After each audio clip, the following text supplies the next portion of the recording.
Solo tienen en cuenta sus propias ideas ingeniosas y al buscar alguna cosa oculta se fijan solamente en los métodos que ellos hubieran empleado para ocultarla.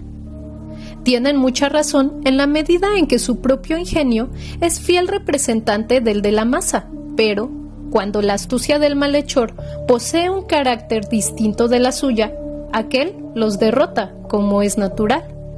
Esto ocurre siempre cuando se trata de una astucia superior a la suya y muy frecuentemente cuando está por debajo. Los policías no admiten variación de principio en sus investigaciones.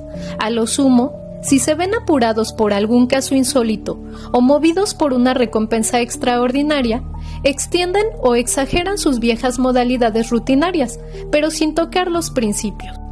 Por ejemplo, en este asunto de Dee, ¿qué se ha hecho para modificar el principio de acción? ¿Qué son esas perforaciones, esos escrutinios con el microscopio, esa división de la superficie del edificio en pulgadas cuadradas numeradas? ¿Qué representan sino la aplicación exagerada del principio o la serie de principios que rigen una búsqueda y que se basan a su vez en una serie de nociones sobre el ingenio humano, a las cuales se ha acostumbrado el prefecto en la prolongada rutina de su tarea? ¿No ha advertido que da por sentado que todo hombre esconde una carta, si no exactamente en un agujero practicado en la pata de una silla, por lo menos en algún agujero o rincón sugerido por la misma línea de pensamiento que inspira la idea de esconderla en un agujero hecho en la pata de una silla? Observe asimismo que estos escondrijos rebuscados solo se utilizan en ocasiones ordinarias y solo serán elegidos por inteligencias igualmente ordinarias. Vale decir que en todos los casos de ocultamiento cabe presumir, en primer término, que se lo ha efectuado dentro de estas líneas. Por lo tanto, su descubrimiento no depende en absoluto de la perspicacia, sino del cuidado, la paciencia y la obstinación de los buscadores. Y si el caso es de importancia, o la recompensa es magnífica, lo cual equivale a la misma cosa a los ojos de los policías, las cualidades aludidas no fracasan jamás. Comprenderá usted ahora lo que quiero decir cuando sostengo que si la carta robada hubiese estado escondida en cualquier parte dentro de los límites de la perquisición del prefecto, en otras palabras, si el principio rector de su ocultamiento hubiera estado comprendido dentro de los principios del prefecto, hubiera sido descubierta sin la más mínima duda. Pero nuestro funcionario ha sido mistificado por completo y la remota fuente de su derrota yace en su posición de que el ministro es un loco porque ha logrado renombre como poeta. Todos los locos son poetas en el pensamiento del prefecto, de donde cabe considerarlo culpable de un non distributio medi, por inferir de lo anterior que todos los poetas son locos. ¿Pero se trata realmente del poeta?, pregunté. Sé que Dee tiene un hermano y que ambos han logrado reputación en el campo de las letras. Creo que el ministro ha escrito una obra notable sobre el cálculo diferencial. Es un matemático y no un poeta. Se equivoca usted. Lo conozco bien y sé que es ambas cosas. Como poeta y matemático, es capaz de razonar bien, en tanto que como mero matemático hubiera sido capaz de hacerlo y habría quedado a merced del prefecto. Me sorprenden esas opiniones, dije, que el consenso universal contradice. Supongo que no pretende usted aniquilar nociones que tienen siglos de existencia sancionada. La razón matemática fue considerada siempre como la razón por excelencia. Il y a à parier, replicó Dupin, citando a Chamfort, que toute idée publique, toute convention reçue est une sottise, car elle a convenu au plus grand nombre. Le aseguro que los matemáticos han sido los primeros en difundir el error popular al cual alude usted, y que no por difundido deja de ser un error. Con arte digno de mejor causa han introducido, por ejemplo, el término análisis en las operaciones algebraicas. Los franceses son los causantes de este engaño, pero si un término tiene alguna importancia, Si las palabras derivan su valor de su aplicación, entonces concedo que análisis abarca álgebra, tanto como en latín ambitus implica ambición, religio, religión, u homines honesti, la clase de las gentes honorables. Me temo que se malquiste usted con algunos de los algebristas de París, pero continúe. Niego la validez y, por tanto, los resultados de una razón cultivada por cualquier procedimiento especial que no sea el lógico abstracto. Niego en particular la razón extraída del estudio matemático. Las matemáticas constituyen la ciencia de la forma y la cantidad. El razonamiento matemático es simplemente la lógica aplicada a la observación de la forma y la cantidad. El gran error está en suponer que incluso las verdades de lo que se denomina álgebra pura constituyen verdades abstractas o generales, y este error es tan enorme que me asombra que se lo haya aceptado universalmente. Los axiomas matemáticos no son axiomas de validez general. Lo que es cierto de la relación de la forma y la cantidad resulta con frecuencia erróneo aplicado, por ejemplo, a la moral. En esta última ciencia suele no ser cierto que el todo sea igual a la suma de las partes. También en química, este axioma no se cumple. En la consideración de los móviles falla igualmente, pues dos móviles de un valor dado no alcanzan necesariamente al sumarse un valor equivalente a la suma de sus valores. Pero el matemático, llevado por el hábito, arguye, basándose en sus verdades finitas, como si tuvieran una aplicación general, cosa que por lo demás la gente acepta y cree. En su erudita mitología, Bryant alude a una análoga fuente de error cuando señala que, aunque no se cree en las fábulas paganas, solemos olvidarnos de ello y extraemos consecuencias como si fueran realidades existentes.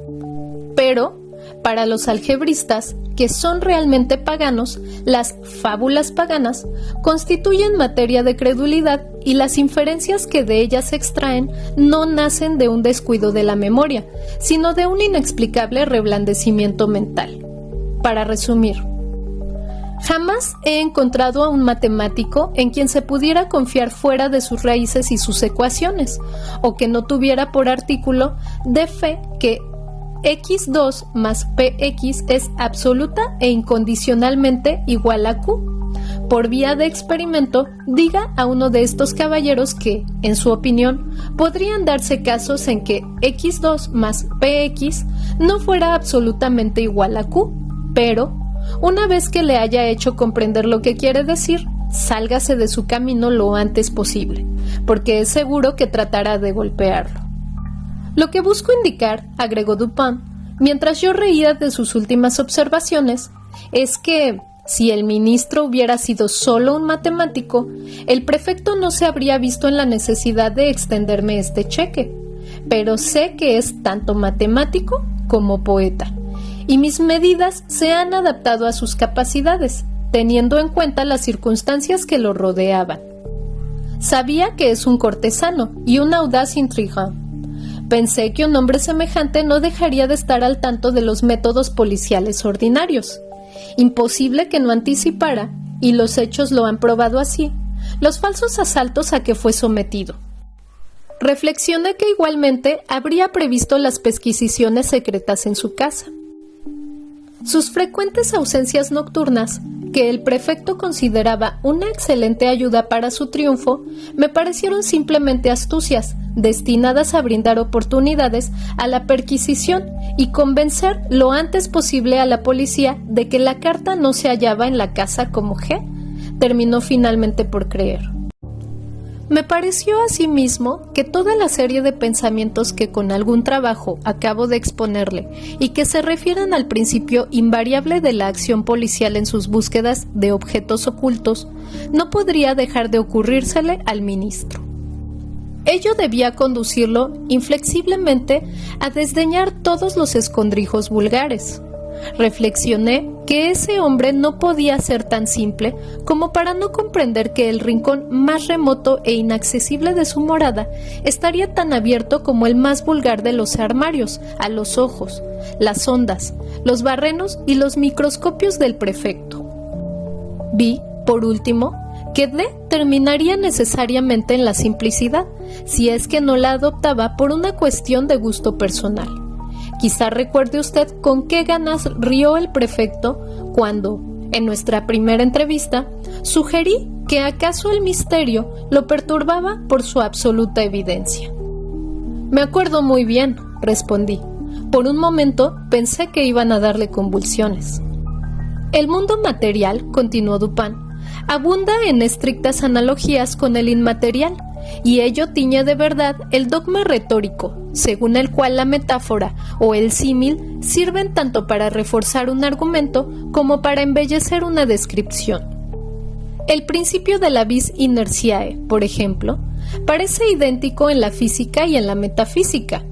Si en la primera es cierto que resulta más difícil poner en movimiento un cuerpo grande que uno pequeño y que el impulso o cantidad de movimiento subsecuente se hallará en relación con la dificultad, no menos cierto es en metafísica que los intelectos de máxima capacidad, aunque más vigorosos, constantes y eficaces en sus avances que los de grado inferior, son más lentos en iniciar dicho avance y se muestran más embarazados y vacilantes en los primeros pasos. Otra cosa, ¿ha observado usted alguna vez, entre las muestras de las tiendas, cuáles atraen la atención en mayor grado? Jamás se me ocurrió pensarlo, dije. Hay un juego de adivinación, continuó Dupin, que se juega con un mapa. Uno de los participantes pide al otro que encuentre una palabra dada, el nombre de una ciudad, un río, o un estado, un imperio, en suma, cualquier palabra que figure en la abigarrada y complicada superficie del mapa. Por lo regular, un novato en el juego busca confundir a su oponente proponiéndole los nombres escritos con los caracteres más pequeños, mientras que el buen jugador escogerá aquellos que se extienden con grandes letras de una parte a otra del mapa. Estos últimos, al igual que las muestras y carteles excesivamente grandes, escapan a la atención a fuerza de ser evidentes, y en esto la desatención ocular resulta análoga al descuido que lleva al intelecto a no tomar en cuenta consideraciones excesivas y palpablemente evidentes. De todos modos, ¿es este un asunto que se halla por encima o por debajo del entendimiento del prefecto? Jamás se le ocurrió como probable o posible que el ministro hubiera dejado la carta delante de las narices del mundo entero, a fin de impedir mejor que una parte de ese mundo pudiera verla. Cuanto más pensaba en el audaz, decidido y característico ingenio de Dee, en el documento debía hallarse siempre a mano si pretendía servirse de él para sus fines, y en la absoluta seguridad proporcionada por el prefecto de que el documento no se hallaba oculto dentro de los límites de las búsquedas ordinarias de dicho funcionario, más seguro me sentía de que, para esconder la carta, el ministro habría acudido al más amplio y sagaz de los expedientes, el no ocultarla. Compenetrado de estas ideas, me puse un par de anteojos verdes y una hermosa mañana acudí como por casualidad a la mansión ministerial. Hallé a Dee en casa, bostezando, paseándose sin hacer nada y pretendiendo hallarse en el colmo del ennui. Probablemente se trataba del más activo y enérgico de los seres vivientes, pero eso tan solo cuando nadie lo ve. Para no ser menos, me quejé del mal estado de mi vista y de la necesidad de usar anteojos, bajo cuya protección pude observar cautelosa pero detalladamente el aposento, mientras en apariencia seguía con toda atención las palabras de mi huésped. Dediqué especial cuidado a una gran mesa, escritorio, junto al cual se sentaba Dee, y en la que aparecían mezcladas algunas cartas y papeles, juntamente con un par de instrumentos musicales y unos pocos libros. Pero después de un prolongado y atento escrutinio, no vi nada que procurara mis sospechas. Dando la vuelta al aposento, mis ojos cayeron por fin sobre un insignificante tarjetero de cartón, recortado que colgaba, sujeto por una sucia cinta azul, de una pequeña perilla de bronce en mitad de la repisa de la chimenea. En este tarjetero, que estaba dividido en 3 o 4 compartimentos, vi 5 o 6 tarjetas de visitantes y una sola carta. Esta última parecía muy arrugada y manchada. Estaba rota casi por la mitad, como si a una primera intención de destruirla por inútil hubiera sucedido otra.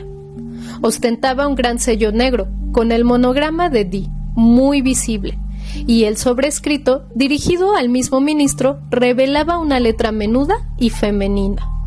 La carta había sido arrojada con descuido, casi se diría que desdeñosamente, en uno de los compartimentos superiores del tarjetero. Tan pronto hube visto dicha carta, me di cuenta de que era la que buscaba. Por cierto, que su apariencia difería completamente de la minuciosa descripción que nos había leído el prefecto. En este caso, el sello era grande y negro, con el monograma de D. En el otro, era pequeño y rojo, con las armas ducales de la familia S.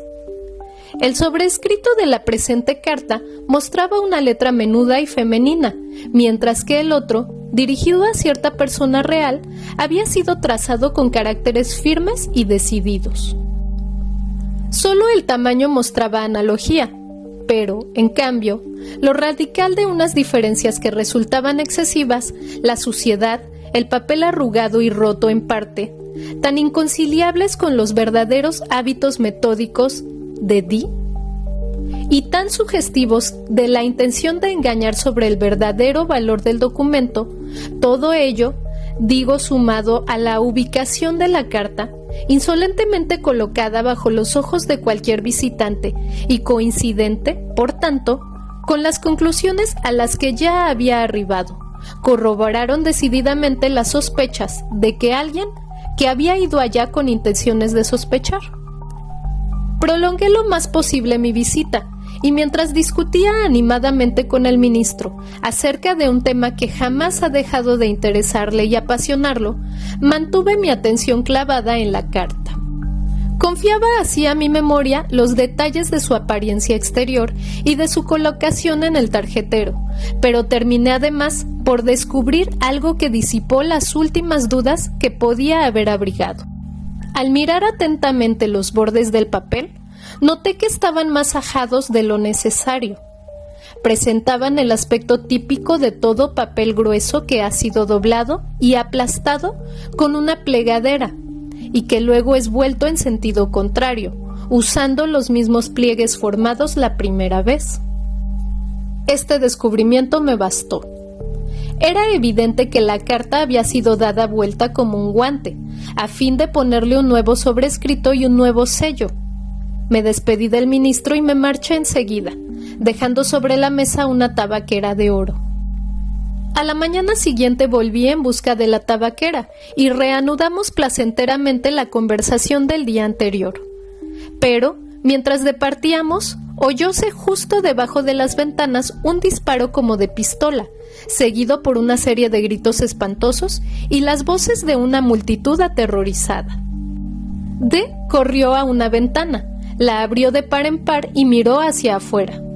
Por mi parte, me acerqué al tarjetero, saqué la carta, guardándola en el bolsillo y la reemplacé por un facsímil, por lo menos en el aspecto exterior, que había preparado cuidadosamente en casa, imitando el monograma de D, con ayuda de un sello de miga de pan. La causa del alboroto callejero había sido la extravagante conducta de un hombre armado de un fusil, quien acababa de disparar el arma contra un grupo de mujeres y niños. Comprobóse, sin embargo, que el arma no estaba cargada, y los presentes dejaron en libertad al individuo, considerándolo borracho o loco. Apenas se hubo alejado, D se apartó de la ventana, donde me le había reunido inmediatamente después de apoderarme de la carta. Momentos después me despedí de él. Por cierto, que el pretendido lunático había sido pagado por mí. ¿Pero qué intención tenía usted?, pregunté, al reemplazar la carta por un facsímil. ¿No hubiera sido preferible apoderarse abiertamente de ella en su primera visita y abandonar la casa? Es un hombre resuelto a todo y lleno de repuso Dupin. En su casa no faltan servidores devotos a su causa. Si me hubiera atrevido a lo que usted sugiere, jamás habría salido de allí con vida. El buen pueblo de París no hubiese oído hablar nunca más de mí. Pero además, llevaba una segunda intención. Bien conoce usted mis preferencias políticas. En este asunto he actuado como partidario de la dama en cuestión. Durante 18 meses el ministro la tuvo a su merced. Ahora es ella quien lo tiene a él, pues, ignorante de que la carta no se halla ya en su posesión, Di continuará presionando como si la tuviera. Esto lo llevará inevitablemente a la ruina política. Su caída, además, será tan precipitada como ridícula. Está muy bien hablar de facilis descensus Averni, pero, en materia de ascensiones, cabe decir lo que la Catalani decía del canto, o sea, que es mucho más fácil subir que bajar. En el presente caso no tengo simpatía, o por lo menos compasión, hacia el que baja. Di es el monstrum horrendum, el hombre de genio carente de principios. Confieso, sin embargo, que me gustaría conocer sus pensamientos cuando, al recibir el desafío de aquella a quien el prefecto llama cierta persona, se vea forzado a abrir la carta que le dejé en el tarjetero. ¿Cómo? ¿Escribió usted algo en ella? Vamos, no me pareció bien dejar el interior en blanco. Hubiera sido insultante. Cierta vez en Viena, Di me jugó una mala pasada, y sin perder el buen humor, le dije que no la olvidaría. De modo que, como no dudo de que sentirá cierta curiosidad por saber quién se ha mostrado más ingenioso que él, pensé que era una lástima no dejarle un indicio. Como conoce muy bien mi letra, me limité a copiar en mitad de la página estas palabras. Un dessin si funeste, s'il ne dit d'être, et dit de tieste. Las hallará usted en el Attrait de Crébillon. Fin. The Gift, 1845. Traducción de Julio Cortázar.